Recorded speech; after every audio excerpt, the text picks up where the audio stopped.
respectfully petition that their oath as lawyers be accordingly administered and their names entered into the roll of attorneys of the Supreme Court of the Philippines. Is there any objection from the members of the court?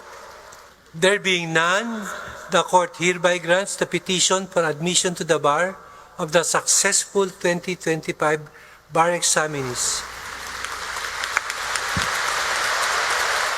Ganap ng abogado ang mga pumasa sa 2025 bar examinations. Nasa 5,572 bar passers ang pwede ng tawaging attorney matapos ang oath-taking at roll signing kanina sa Bulacan.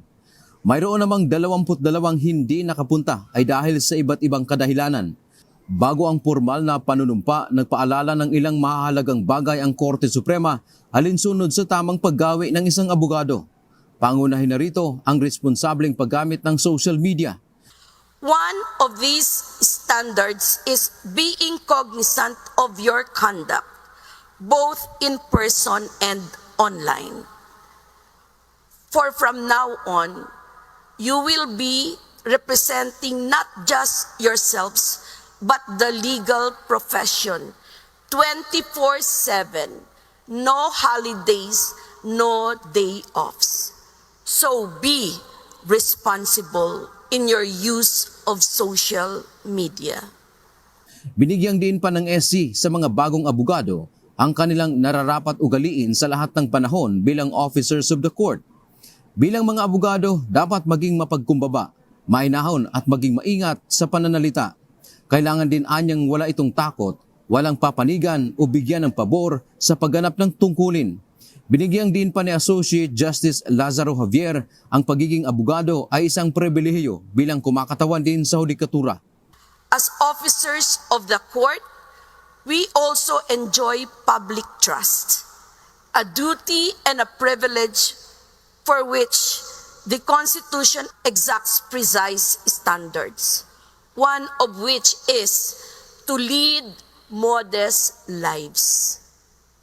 I tell you, simplicity is more elegant.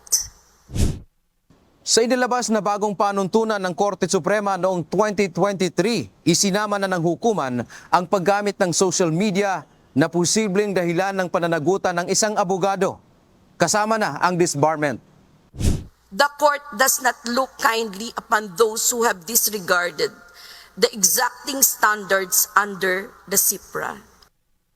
Samantala, pinawi naman ng Korte ang pangamba na darating ang panahon ay papalitan na ng Artificial Intelligence o AI ang mga abogado. Sa ngayon, marami na ang gumagamit ng Artificial Intelligence hindi lamang sa corporate companies kundi maging sa gobyerno. Bagamat pinapadali man ito ang trabaho, binigyang din ng bar chairperson na hindi kaya ng AI na palitan ang kakayahan ng isang tao na magsagawa ng nararapat na pagpapasya. AI may support justice, but it must never substitute human judgments. So for those saying that AI will soon replace lawyers, that is not true. The legal profession remains. Dante Amento, UNTV, News and Rescue. Diyos ang aming sandigan, serbisyo publiko ang aming pinahahalagahan.